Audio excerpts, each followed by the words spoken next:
March 9th, 2016. I'm just going to add a very short 1 to 2 minute video of some photos of Under the Wings art series artworks and 3 installation photos from the exhibit where Dr. Schultz was the second evening keynote speaker, as the video footage taken VHS of Dr. Schultz's lecture is very hard to make out the art imagery of.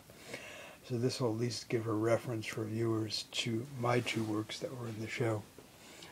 In the education wing, that's Dr. Schultz in the center, Stephen Brooks, then the education director at the Frye Art Museum at right, myself on the left, with Show of Dreams, the largest artwork in the Under the Wing series, which was installed vertically. The work is actually still the largest work in the series. Unfortunately, it has not been exhibited since. Actually, it was exhibited a year later at the Wing Luke Asian Museum in Seattle, but hasn't been exhibited since then. It's 14 years ago. There's Dr. Schultz and I with the young man with Star of David armband in the Warsaw Ghetto, the other work of mine in the show. That was the first mosaic drawing combo, and I set a goal back then of doing 10 mosaic drawing combos, or 9 more. There are now 7 completed. I'm about to begin the 8th shortly. This is now March 2016. A very small, give you a visual reference to the size of the photo, of Show of Dreams, seen horizontally. That's how it was installed at the Wing Luke Asian Museum. It's 4 by 8 feet, plus the frame.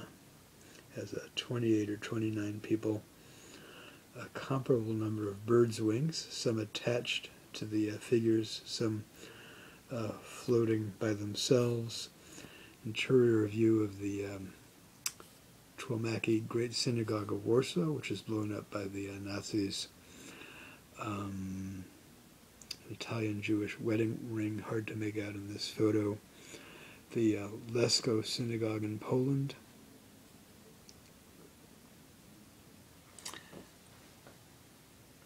A photo of the young man with star. I think it's about 80 inches or so high. This was last exhibited in 2013 at the Hillel Center by the University of Washington in Seattle. There's a few works. The Under the Wings drawing of Sesha Burston Mendrelowska, born around 1910, died during the time of the Warsaw Ghetto Uprising, 1943, drawn from a photograph loaned to me by her great-niece who lives in Seattle. Sesha's husband survived the Holocaust, lived in Canada after the war. The wings were drawn at the ornithology lab at the Burke Museum. This is an early drawing in the series, one of the first 10. Child with cap, drawn from a Warsaw Ghetto photo. These 2 children also from a Warsaw Ghetto photo. The wings again drawn at the Burke Museum. One of the first works that had color in it, woman fighter after capture during the Warsaw Ghetto Uprising, also drawn from a photo, that one taken by a Nazi soldier and seen in the Stroop report.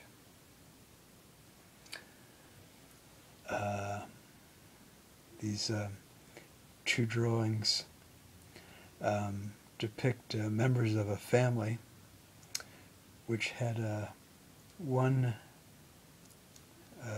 child in the family survived. Everyone else was murdered.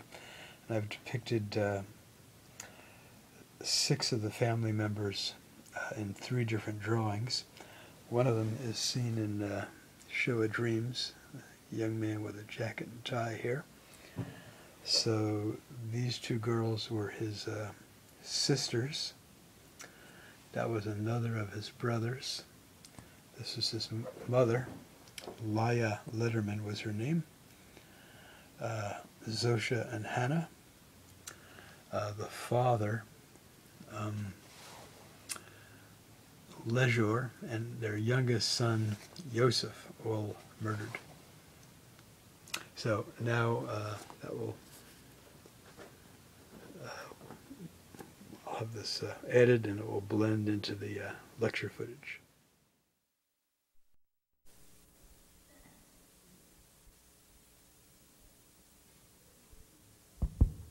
Oops, sorry. That's to get everybody to wake up here. So. Good evening and welcome to the Frye Art Museum. Tonight it is my pleasure to introduce to you Dr. Deb Schultz. Dr. Schultz is a research fellow at the Center for German Jewish Studies at the University of Sussex in Brighton, England. She holds a degree in art from Gray's School of Art in Aberdeen, Scotland. She also has conducted postgraduate work at the Academy of Fine Arts in Krakow, Poland, and completed her doctorate in the history of art at Oxford. At the center, she is responsible for cataloging and research work on the A.Daghani collection, and I don't know that I pronounced that correctly. She has organized several exhibitions, including Visual Witness, A.Daghani, and Playback, commemorative works by Mr. Adolescents. As a result of also as part of an international conference, she helped to organize Remembering the Future 2000. She also helped organize Imaging the Incomprehensible Artistic Responses to the Holocaust as a research colloquium. She has published a great number of articles and is a regular contributor to the periodical Art Monthly. Her most recent conference paper, Displacement in Identity, A.Daghani in Social Realist Romania, was delivered at the Massachusetts Institute of Technology earlier this month, in fact, directly before her coming to Seattle. Please join me in welcoming Deb Schultz.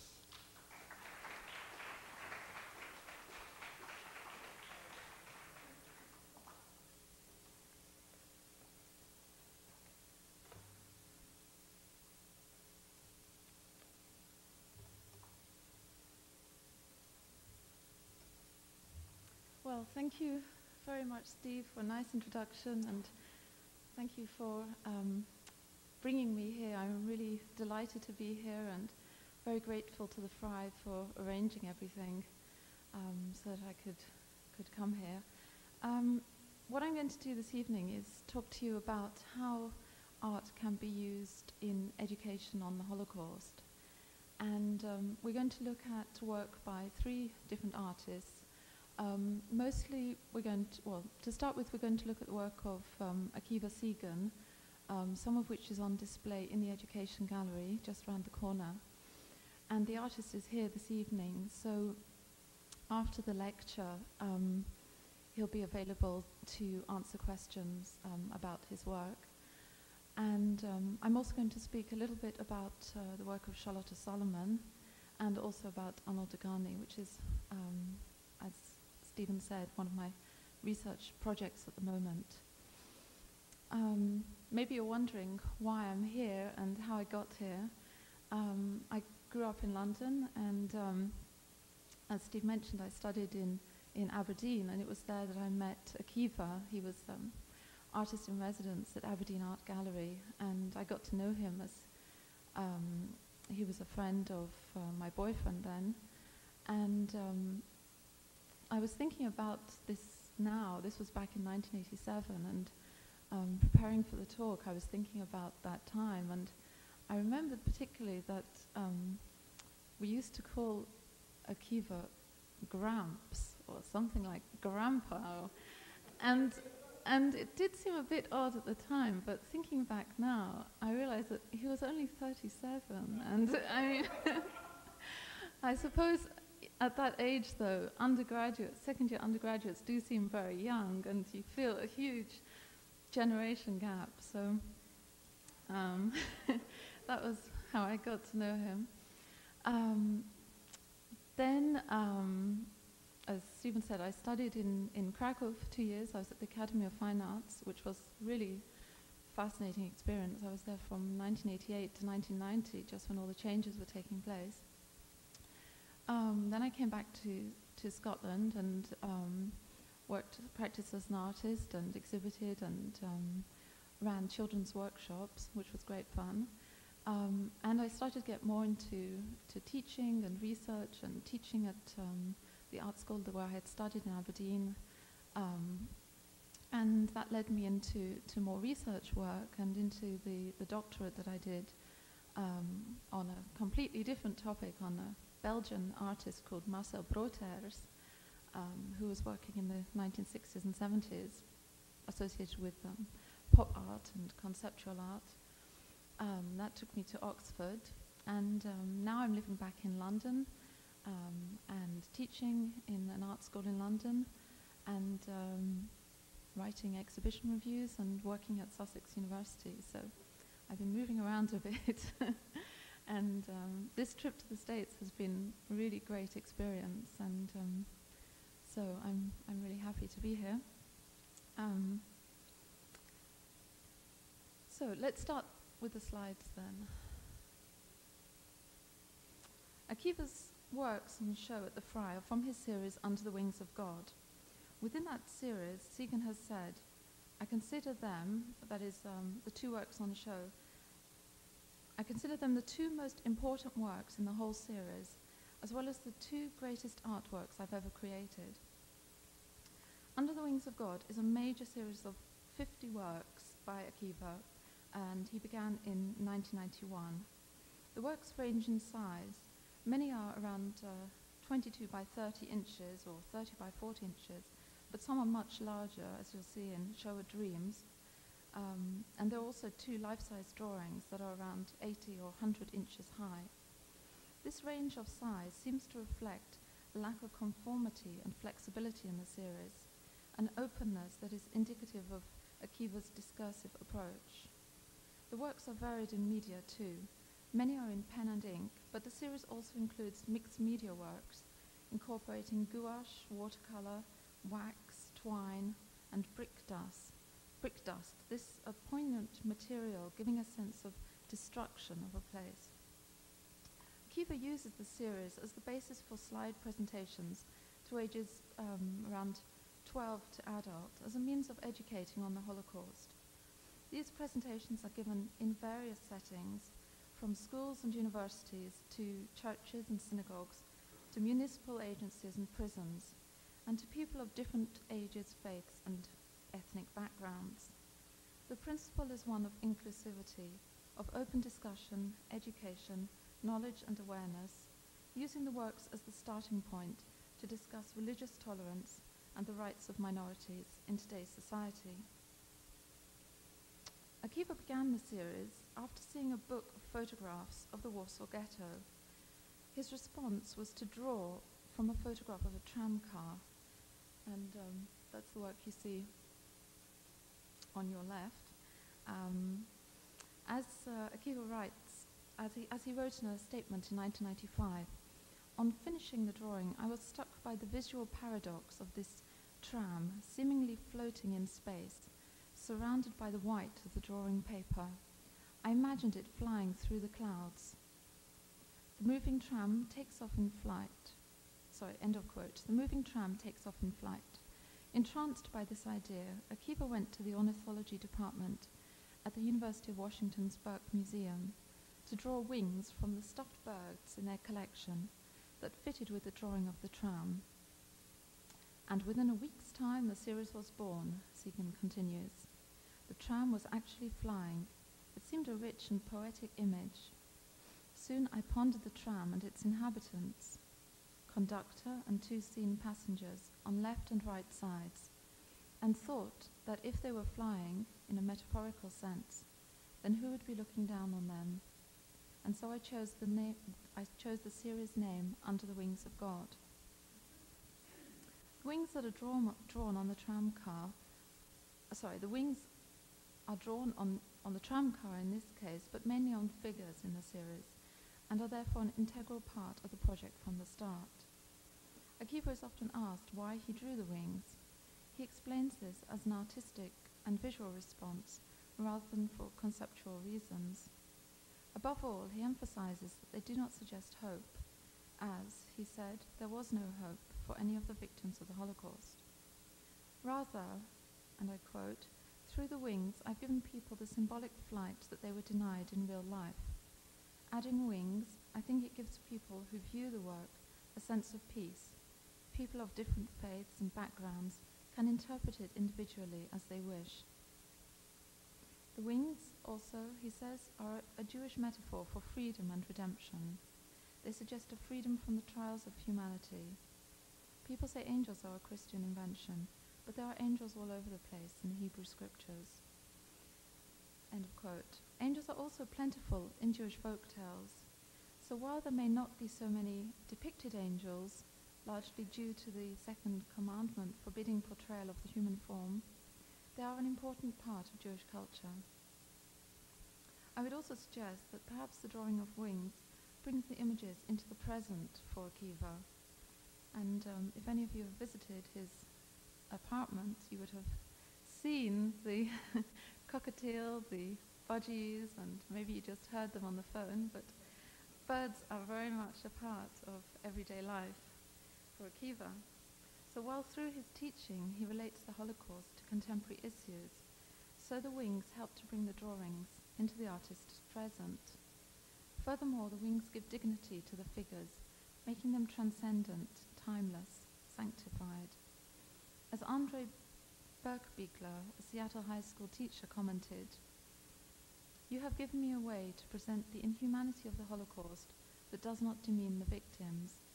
In addition to giving back the victims' individuality, you also give them dignity, while not denying how they died." To some viewers, Akiva's works do not seem to convey the horror of the Holocaust. They seem too unassuming, quiet, subtle. However, by using this more gentle approach, he enables the viewer to look at the figures for longer and to live with them.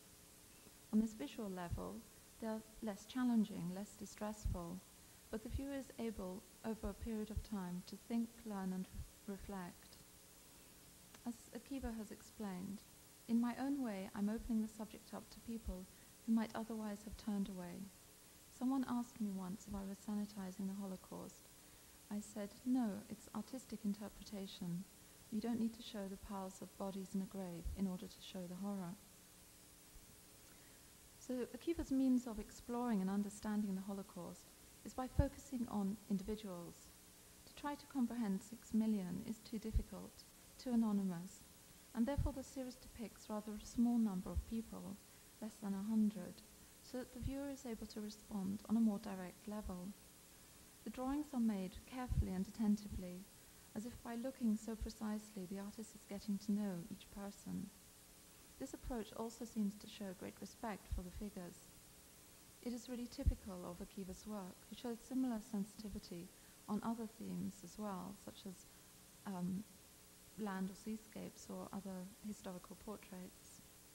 Looking closely as a means of understanding the world is visually manifested in the way Akiva makes his artworks. The young man with Star of David armband in the Warsaw Ghetto, which is this work on your right, is one of these ordinary, nameless people. Around 1997, Akiva found a book in the Seattle Public Library, which was published in Warsaw in 1959, showing photographs of wooden synagogues in Poland, Lithuania, and the Ukraine. These photographs have been taken in the 1920s and 30s by Polish architectural historians. Akiva was struck by the beauty of the architecture.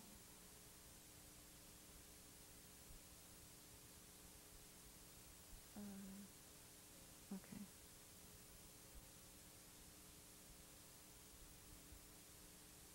So that's from that book.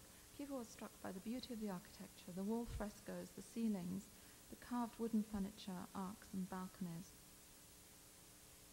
However, all was burnt and destroyed during the war, and no longer existing became forgotten by history too. Standard art and architectural history is dominated by churches and Christian imagery, while other cultures and geographical regions are very often neglected.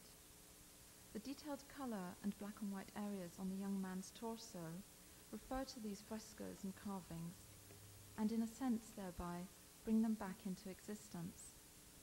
The mosaic around the edge of the figure also refers to those walls in a very material way. This mosaic is made from broken glass and ceramic tile, as well as rock shells found on beaches during Akiva's travels in Yugoslavia, Spain, and in England along the Suffolk coast. There's also compressed rock made from hundreds of tiny seashells from an Atlantic beach in Florida. The shoe insert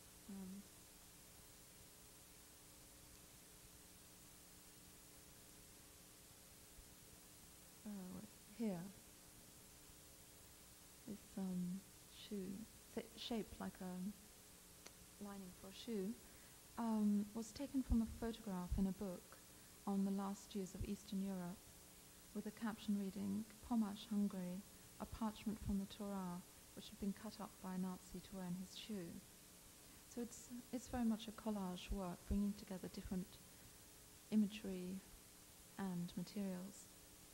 Using the photographs as starting points, the drawings transmute a very real sense of the existence of these anonymous individuals.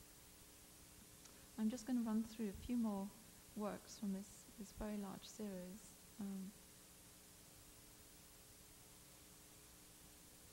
This is Man with Tattered Coat from 1992, and on your right, 3 Jews jumping from burning buildings during the Warsaw Ghetto Uprising.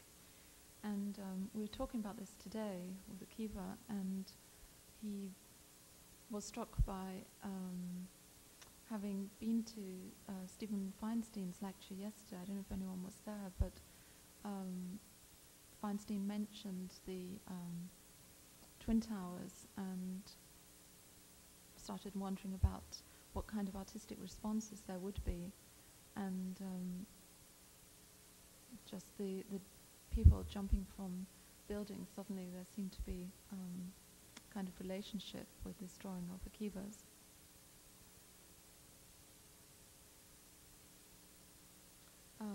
Here you can see on your left 2 fighters after capture during the Warsaw Ghetto Uprising, the Hatikva drawing, and this large triptych, Man with Talus.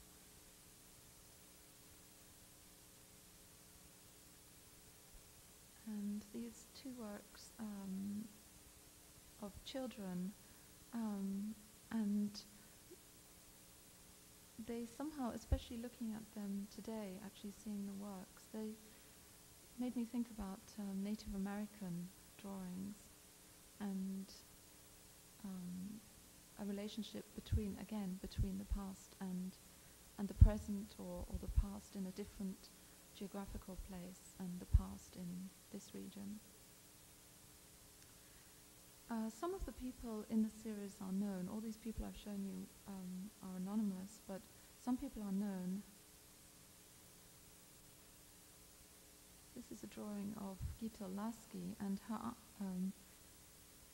here she's aged 5. She died in Majdanek, and her aunt lives in Seattle and is herself a survivor of the Warsaw Ghetto, Majdanek, and Auschwitz, and slave labor camp in Malchow. Such connections strengthen the direct relevance of the work and bring it more into the present rather than past history. In the case of this drawing of Sesha Bernstein-Mendulowska, who died in the Warsaw Ghetto Uprising, it is her niece and great-niece who live in Seattle. So there's a very direct relationship between these people in the drawings and people who are still around in Seattle.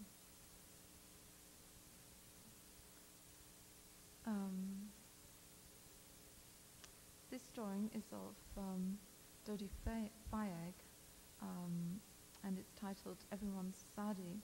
Depicts Elie Wiesel's maternal grandfather. Segan wanted to give Dodi Fayeg wings from a bird indigenous to the region he came from, or from around Israel, or from a bird that migrates over Israel. The wings depicted are from a bee-eater from Kazakhstan that when migrating south to Africa flies over Israel. Akiva explained, "So I like to think that Dodi Fayeg, whom Elie Wiesel adored when he was a boy, got his wings, metaphorically at least, and the famous saying, next year in Jerusalem, is fulfilled in an artistic way for the educational purposes of the series. So as I said, some of the people are anonymous, some are known sort of by association, like Elie Wiesel's grandfather. There are also some better known people. Here on your right is Mordechai Anielewicz, leader of the Warsaw Ghetto Uprising, and he died in the uprising. Drawings are also planned of Janusz Korczak. You may remember the film by Andrzej Wajda of Korczak, who was an orphanage director who accompanied his children to the gas chambers in Auschwitz. The open, flexible format of the series means that all the people, whether known or anonymous, are somehow drawn equally. The work celebrates the lives of these individuals and marks their deaths. They keep their spirit and memory alive in a form of remembrance. As the survivors die out, works such as these will tangibly remain. And this drawing shows Greenspan, who was the Polish man who shot German diplomat in Paris, which led to the Kristallnacht. And this is the last, most recent completed work by Akiva. And it's quite interesting to look back through the series and to see how the series has sort of changed during this 10-year period to this more recent work with more complex, more symbolic imagery.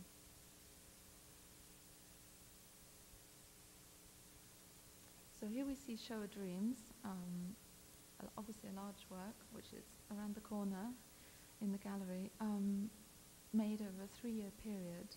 Shoah is the Hebrew word for Holocaust, or its kind of Hebrew equivalent term. And there's a great deal of discussion about which word should be used and dispute over how people use these words. Kivi prefers to use the term Shoah. So this work is obviously a major work in the series, 4 by 8 foot watercolor and ink drawing on paper, then pasted and vacuum pressed onto foam core board. The work depicts 29 Jews from Poland, Czechoslovakia and Germany, including the artist Bruno Schultz, who you can see. Oh, sorry, no. Felix Nussbaum, here he is.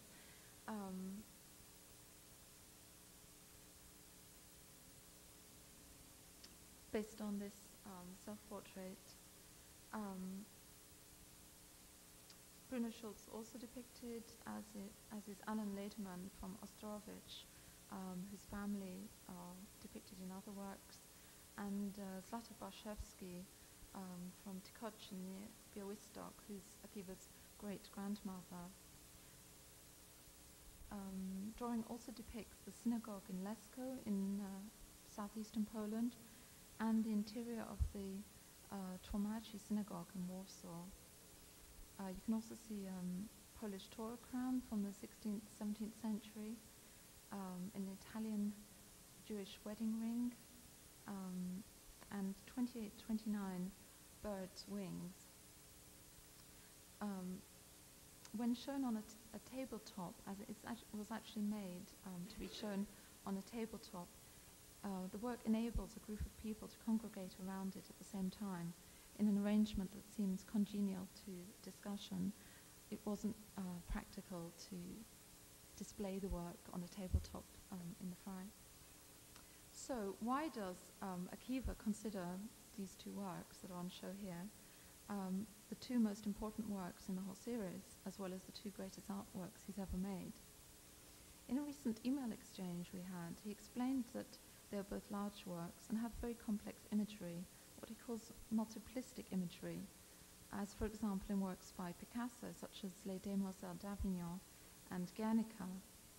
While some of Akiva's other works in the series have been particularly well received, such as that drawing of Sasha Bernstein Mendulowska, or this portrait of Rachel Tsirkin of Paris,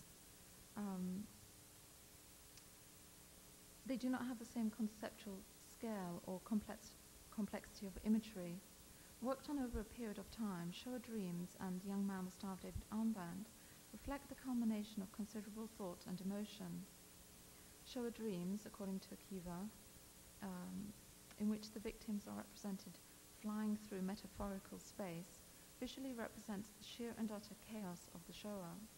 The work is disturbing, but also beautiful, as the victims are portrayed as they were in their normal lives, rather than in times of suffering. The fragmented nature of the drawing also seems to reflect that of dreams, in which conventional time and space are disrupted. Comparisons can be made in drawing style and in this fragmented composition with the work of Larry Rivers. And this is just one example of work by Rivers from his series, The Continuing Interest in Abstract Art. And there are some works by Larry Rivers in the Witness and Legacy show. For those unfamiliar with contemporary art, it may be difficult to know how to respond to Akiva's work. A rabbi recently told him, "Akiva, you always seem to be on the cutting edge." With his typical humor, Akiva wondered how to take this, and he thought, "Oh well, must be because my dad was a clothes maker. Cutting edge of what, I wonder sometimes. But hey, who's asking?" The scale of the work really affects the way the viewer engages with it. For example, when looking at life-size drawings, such as Girl in Rags in Warsaw Ghetto, or Bar Mitzvah Age Boy, also Warsaw Ghetto, the viewer has a more direct relationship with the figures depicted. While Girl in Rags is drawn mostly with cross-hatching and gestural lines, a large section of Bar Mitzvah Age Boy is covered with thousands of dots, compared by one viewer of the work to magic realism. The drawing of Young Man with Star-David Armband is similar in scale to these works, but additionally has a mosaic on it, which adds further dimensions to the drawing, relating it not only to history and politics, but also to broader art, architectural and cultural issues. An early and rather challenging work that's not in the series is this work, titled Eliots Sin, from 1984 to 87. The work is dominated by a portrait of Elie Wiesel in bright colours. There's a bright, colourful swastika and boldly written words underneath, Kaik Yed Juelat.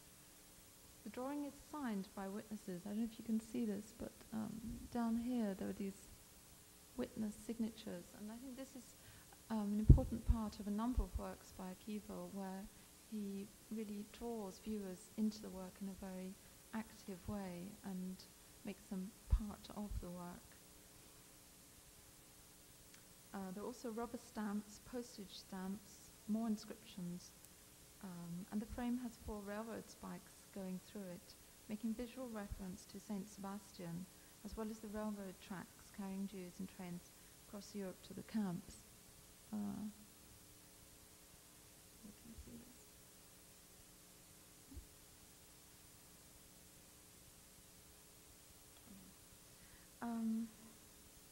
It is undoubtedly a confrontational work, dealing with very difficult issues in an open and challenging way. And Akiva has described it as an antithesis to the Under the Wings of God drawings.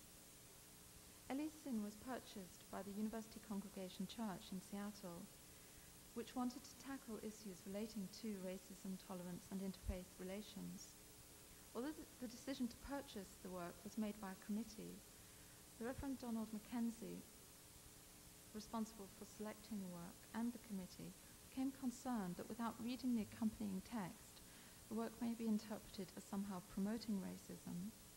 The other concern was that children may not only not understand the work, but may also be frightened by it, although this had not actually been the experience of the artist when the work had previously been exhibited in a variety of locations, including a restaurant, galleries, and municipal buildings. However, the church decided to show Shoah Dreams instead for a one-day event marking Jewish Holocaust Remembrance Day, Yom HaShoah, which takes place late April, early May. The church held an interfaith event, including readings of letters written by Jewish children who died in Holocaust. So too often art is analyzed in isolation, but this is not possible with this series of works by Akiva, both due to the nature of the works and due to Akiva's teaching activities. He's always been involved in social active work, influenced by his parents and a junior high school teacher who went to Mississippi each summer to participate in the civil rights movement in the early 60s, and when he returned, he spoke about his work there to his classes. Akiva became active in the anti-war movement, organized a peace group in high school, and in 1968 joined the mass memorial parade in Manhattan following Martin Luther King's assassination. So Under the Wings of God has a firm basis in Akiva's political beliefs as well as his spiritual faith. Although art is considered a universally accessible medium, many people never visit museums and are not used to looking at art. However, the environment of the classroom or another familiar context can enable people to respond openly. The drawings offer a starting point, then, for learning about history and culture, the effects of racism and the Second World War. In his presentations, Akiva emphasizes the diversity of peoples who were persecuted and killed in the camps, not only Jews, but communists and socialist political prisoners, Roma and Sinti, homosexuals, Jehovah's Witnesses, mentally and physically disabled, and non-Jewish Poles and Soviet prisoners of war.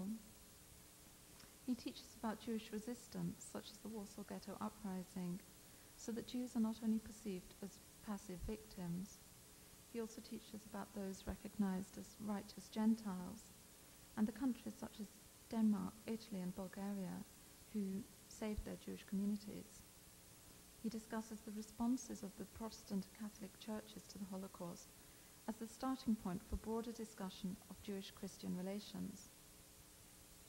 It is essential then to contextualize the Holocaust historically and culturally, rather than treat it in isolation.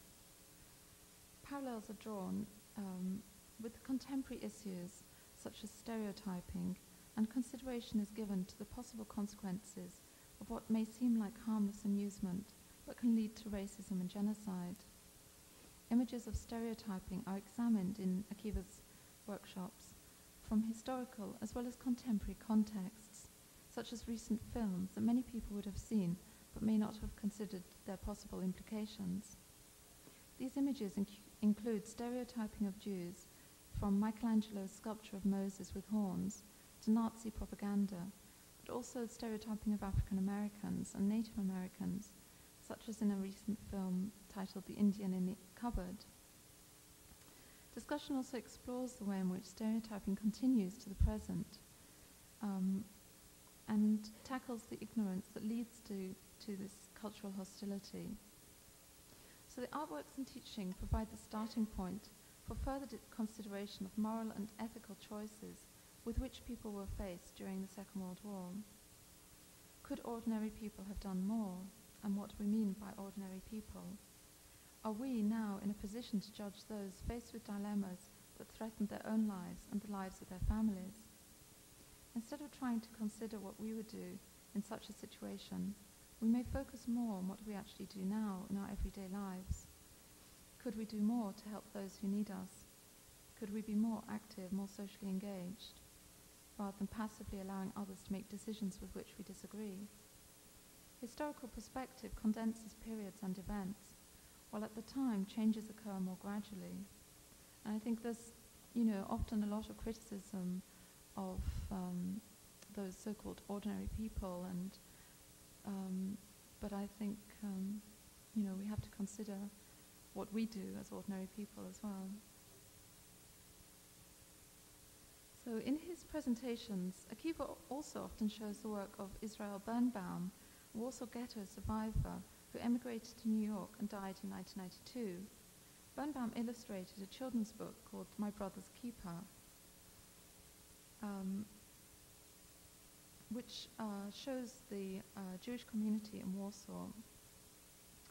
And just showing one painting as an example with all these street names. But Akiva is going to speak about Birnbaum's work on the 4th of November, so I won't say too much about that for now, except there's a strong sense of absence in showing Birnbaum's work now, absence of the artist and of the Warsaw Jewish community that hardly exists now, although in fact it's it's changing, but also there's also the presence of Birnbaum's artworks that remain. Birnbaum survived the war because just days before the ghetto was sealed in, he fled to the Soviet Union, where he joined the Red Army. He was stationed in Siberia and so safely away from the front line. This information seems to be important. The Red Army in Siberia may have negative connotations, but Siberia can also be a place of refuge, and the Red Army open to Jews. Birnbaum's experiences help us to understand the complex historical relationship between Jews and communism in the Soviet Union, and more subtle complexities of the situations and the decisions that people had to make. Akiva may also use the Warsaw Ghetto as a starting point to teach about issues involved with assimilation and acculturation. The history of the ghetto, the first of which was in Venice, may also be discussed so that students become aware that this was not a new phenomenon. It is also important to examine the history of Jews in Germany, Poland, and Eastern Europe, and to understand why it was that there were such large communities in these countries because of tolerance and openness when the Jews were expelled from Western Europe. Comparisons may be made with the experiences and treatment of present-day refugees. However, it's also necessary to be aware that these communities were minorities, and to understand how political distortion can alter public perception. Also to look at how anti-Semitism and other racisms that developed in Germany and Poland were used politically and developed politically due to a range of complex issues involving national identity and the economy. Teaching in this way is vital in moving beyond broad sweeping statements about peoples and countries and trying to understand the complexities of history and thereby present-day life.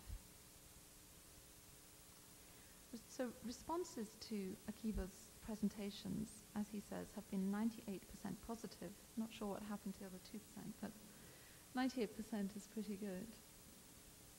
I'll just show some details from Show Dreams.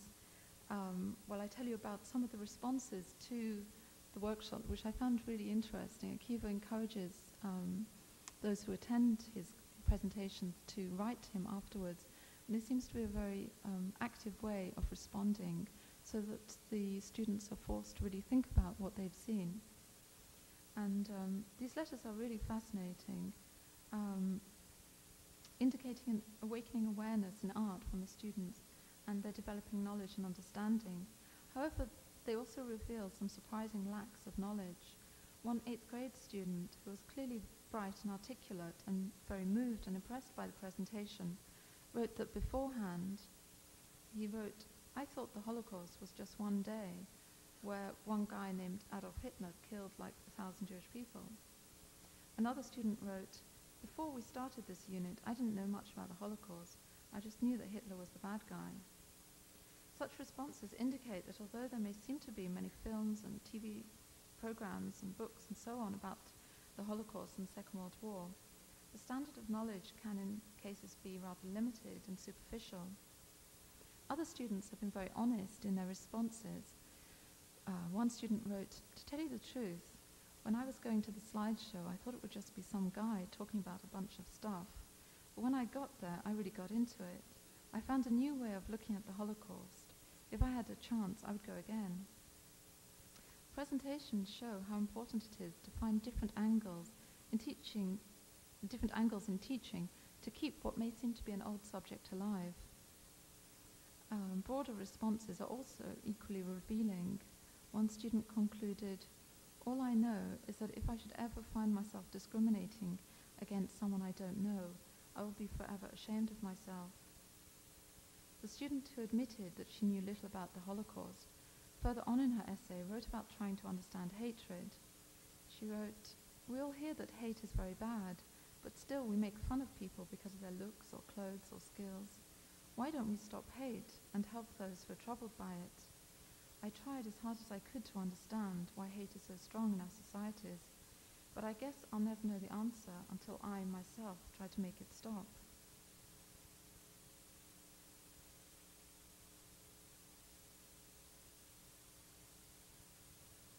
In an article in Jewish Transcript from earlier this year, Akiva wrote about the limits of passively visiting museums and memorials and the importance of what he describes meaningful, interactive and discussion-oriented presentations.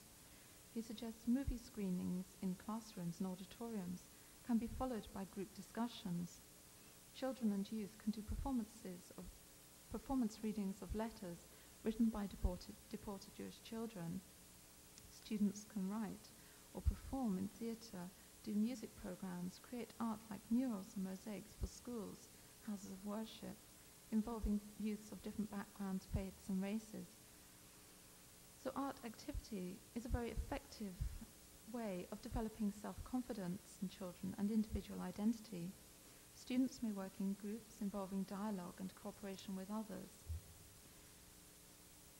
Art activities can reinforce what students have been taught in other classes, thereby offering a dimension for interpretation and greater understanding. By participating in a creative process, students' visual ability expands, and they are better able to engage with the work of others.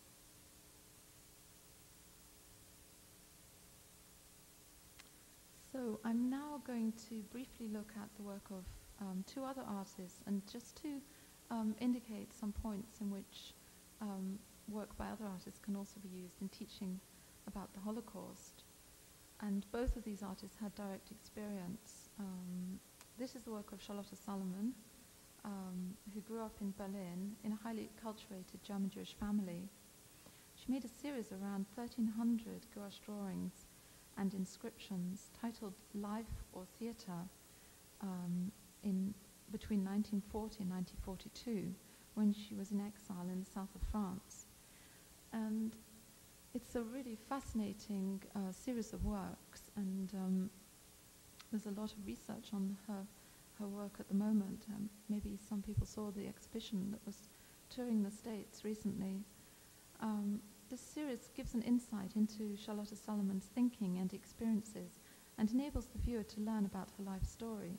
She was only 26 and pregnant when sent to Auschwitz, and although not as young as Anna Frank, students may relate to her as an individual, and due to the vivid way in which she tells her story, which, although not strictly autobiographical, was based upon her own experience, and in fact the way in which it's not autobiographical really extends the series of works into huge artistic and musical and literary dimensions, which I won't go into now, just to say that I'm showing images, but in fact she used language in a way that she wrote on semi-transparent paper, which she layered over the images. Unfortunately, I don't have any slides of any of those works, but word and image are very much connected in her work, and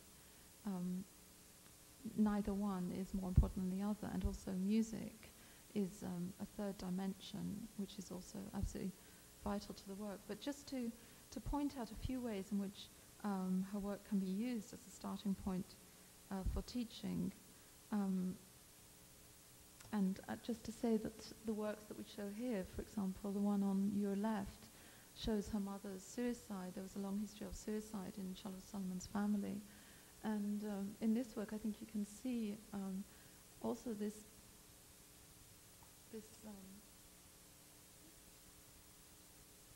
well, at the top, you can see this figure falling, and the way in which CharlotteSalomon depicts passage of time in her work is really something fascinating. She condenses time and shows sequence of time within a number of images.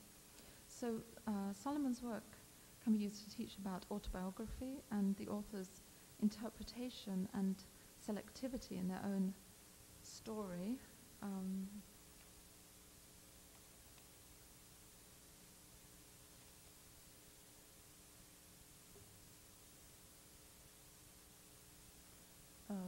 This more abstract work, the inscription reads, "Dear God, please don't let me go mad."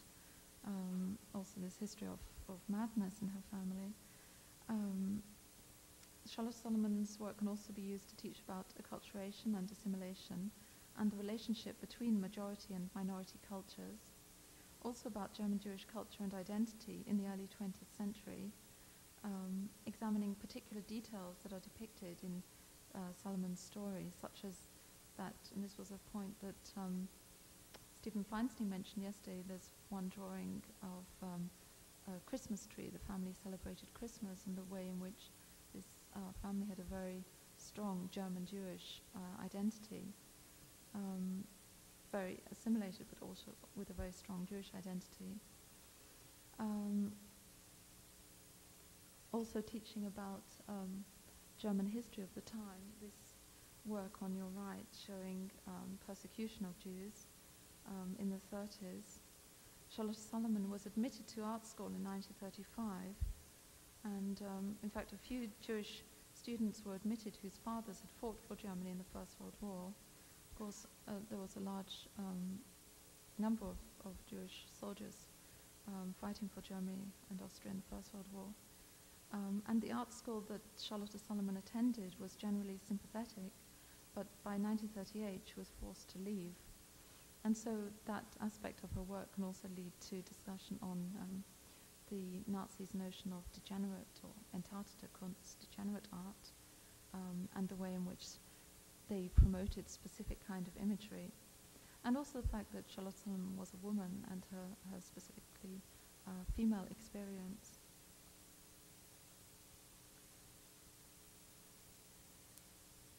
So to finish with, I'm going to show you some works by Almal Tegami from this rather extensive collection that we have at the University of Sussex. We've got about 6,000 drawings, paintings, writings, objects, other forms of documentation. Daghani came from a German-speaking Jewish family in Suceava in the Bukovina, which was then on the eastern borders of the Austro-Hungarian Empire, now in northern Romania. In June 1942, Daghani and his wife Nanino were deported from Chernovitz, the main city in the Bukovina, to a slave labor camp in the Ukraine at Mikhailovka. There they worked for the August Dorman Engineering Company, which was part of the Organisation Tot in the region, working on the road. Their work was on the road. In July 1943, this is a very sort of condensed history, a very complicated history that he has, but in July 1943 they escaped from the camp to the relative safety of the ghetto in Beshad until returning to Bucharest in March 1944. While in Beshad, they heard how the remaining inmates from Mikhailovka had been killed. Daghani made both visual and written records of his experience in Mikhailovka and in the ghetto in Beshad, in works that recorded everyday life in the camps, scenes of working on the road, like you can see here on the right-hand side, living quarters. This shows interior of the accommodation in Mikhailovka, and portraits of his fellow inmates. Responses to his work have often been negative. Even the inmates were critical that he did not depict the cruelty enough that they experienced in the camp. But Daghani wrote, "All I wanted was to depict life in the camp. Have I achieved it? Heaven knows." He wanted to emphasize the dignity of the inmates and felt that depicting executions and beatings, as he wrote, would certainly lower the almost superhuman dignity with which the slaves went to the grave. Why cheapen that by atrocities painted or drawn, even if they surpass imagination and happen to be true?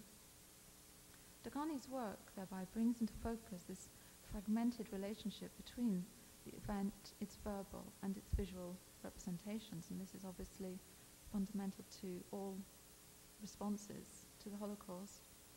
Whereas his written, or to any other event, I mean, there's always that interpretation on a visual or a verbal level, and then this, my text, is another interpretation, so there are always these spaces.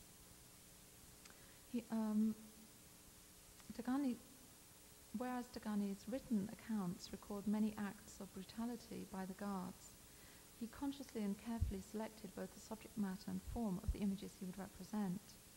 Crucially, he wrote up the text from notes after he returned to Bucharest, whereas the drawings and watercolors were produced in the camp.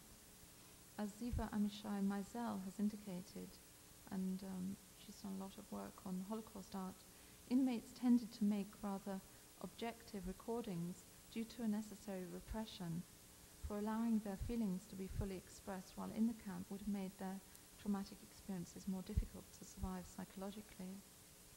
In portraying the inmates as ordinary and dignified people rather than as victims, Daghani affirms their existence as human beings. By doing so, he is able to give a more comprehensive picture of the interactions between individuals within these very particular circumstances. Daghani was also interested in the engineers for whom they worked, as well as the SS and SA officers running the camp. His treatment of them too as individuals indicates his strength of character and attempt to understand from another's point of view. And in the 60s and 70s, Daghani was involved with a rather lengthy court investigation that his diary had instigated, a court investigation based in Lübeck, to which a number of the SS officers from Michalovka were put on trial and made statements about what happened when the other inmates were killed. But through these, those investigations were inconclusive. But through the investigations, Daghani would come into contact again with two of those engineers and a secretary from the camp, and they would visit each other and correspond with them until they died. And this part of Daghani's documentation is really fascinating because he's very open in his feelings of desire to see these people and to speak to them, but also kind of fear and feeling unsettled and all kinds of different emotions that he expresses very openly. So just to point to a few aspects of Daghani's work that could be drawn out in teaching: the diary format of autobiography, a format attempting to be objective and valuable as historical document. Also this relationship between the event and its verbal and visual representations. Daghani's openness and his courage in engaging with the engineers as a basis for teaching about tolerance and dialogue. Also difficulties of what's described as survivor guilt.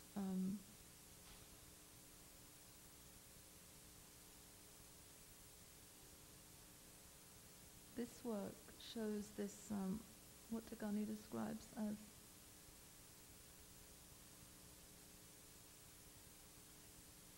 I think the bell's gone. He describes this writing as Hermetic language, and I don't know if you can read the inscription underneath, but he had this feeling that the murdered inmates were trying to communicate with him, but there was this breakdown in communication because he couldn't actually understand what they were saying, so it was Hermetic. And memory is a very fundamental part of his work. Also the difficulties of being an artist. Daghani wrote a lot about his concerns about being recognized and lack of recognition, and he lived in, he emigrated to Israel with his wife in 1958 and then lived in the south of France in the 60s, Switzerland in the 70s, and finally was allowed to come to Britain in the late 70s. And he's often rather bitter and ironic. He can be quite witty as well, and really writes a lot about the difficulties that he experienced as an artist that are so common to other artists, about recognition, about gallery dealers telling him that they like his work but they can't show it because he's not well known, and this kind of vicious circle. So, to conclude, and a couple more details from Show Dreams, Monica Bohm-Duchesne has pointed out, I quote, "The defiant assertion, never again, so often trotted out when the Holocaust is mentioned, is undoubtedly an admirable motive for creating art on the subject, but is, alas, no guarantee of powerful and thought-provoking art. Art does have power, not unfortunately to change the course of history or even to stop the recurrence of genocide, but to cast new and sometimes unexpected light on a subject by moving the spectator emotionally, spiritually, and intellectually, and by promoting discussion and debate. The aim of all education is countering ignorance, and this is particularly vital to educate in areas where ignorance can be politically manipulated and can lead to hatred. I hope to have demonstrated the value of art teaching and art activities to education on the Holocaust, and more broadly in teaching about tolerance and understanding, and as a means of dealing with issues such as racism and prejudice in society today. In particular, art can provide a more direct way to relate to this not-so-distant past, can enable viewers to relate to people as individuals, to learn the names of ordinary, so-called ordinary people, as too often it's only the persecutors whose names are known. Art can lead to a more nuanced understanding of the complexities of human existence. It can encourage remembrance, and it can prompt us to take responsibility in our own lives. Thank you.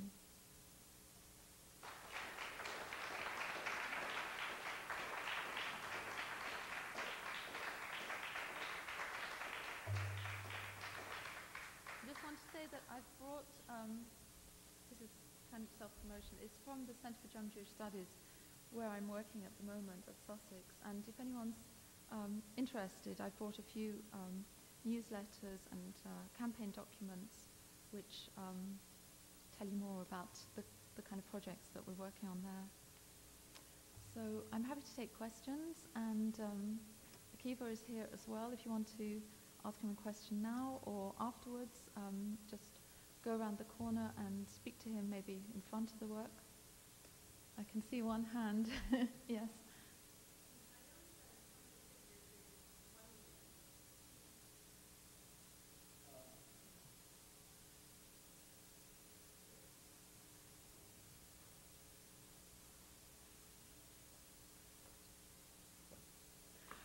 Did everyone hear that question? I noticed in some of the figures there is one wing. Well, give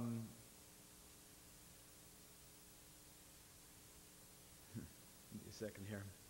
I didn't feel as it was necessary to draw two wings on every figure. There are some drawings. The drawing of, you may not remember it, Sesha Mendrelowska, black and white drawing of a woman perhaps in her 30s. But one wing was actually drawn quite detailed, I think on viewer's right. And the wing on viewer's left, which is on her right shoulder, I just drew an outline of it. And the reason for that would be, I'm trying to evoke a mood and a feeling. And she, many of the victims literally went up in smoke, murdered in the gas chambers and then incinerated. So I'm trying to convey a feeling of her and other victims, at least with those works where I've drawn wings fading out into visual space. Their lives faded out abruptly. So it's all metaphoric. There's one drawing that wasn't shown tonight called Smiling Man with Single Wing, where specifically I didn't put he only has one wing coming up one shoulder because I wanted people to think about the visual depiction of him. What does that mean that he has just one wing? And I like to engage the audience in thinking about what the wings mean for them individually, in terms of their own experiences and or learning about the Holocaust and so on. Yes.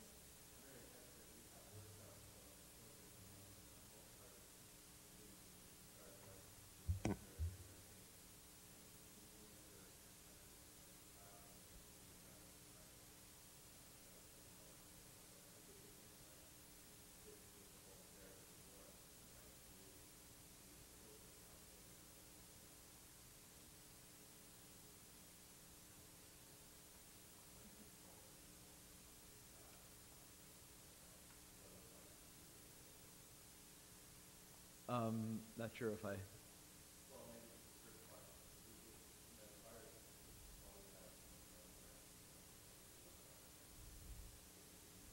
was I doing art when I was a youngster? No, I think I hardly even knew about the Holocaust when I was growing up, even though I grew up in New York and I'm Jewish. Nobody talked about the Holocaust back in the 50s and 60s. It was,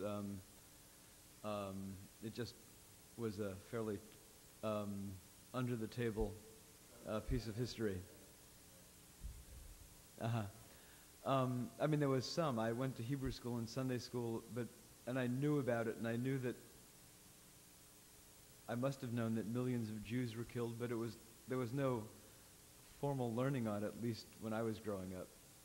I think Anne Frank may have been it in its entirety, and Elie Wiesel in New York out campaigning. He was like a lone beacon, at least through the 60s and into the 70s.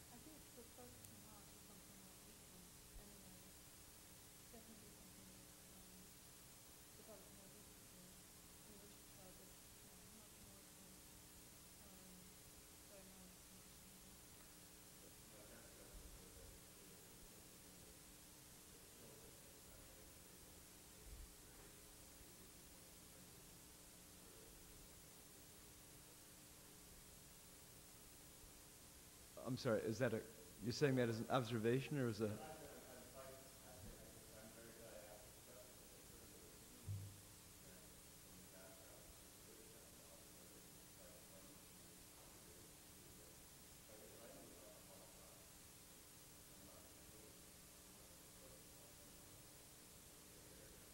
How old are you? And how old were you when you first became familiar? Mm-hmm. Uh-huh. Uh-huh. Mm-hmm. Mm-hmm. I remember a sea change myself and public consciousness in this country first happening, I think it was in it was either 77 or 78 when they did this, it was like a 3-night miniseries on TV called, it was Holocaust or something like that. And that was the first time where millions of people talked about it, and it was addressed in the media a great deal. Before then, I really thought it was really, like as I said previously, not something that was addressed historically or educationally, except probably in very limited circles. More questions? Why don't we go outside so the people will be around. Like when you go out here, just to the right, towards the right. So And I'll be glad to answer any questions at the 2 artworks, the Show of Dreams and the Young Man with Star of David armband. Thank you.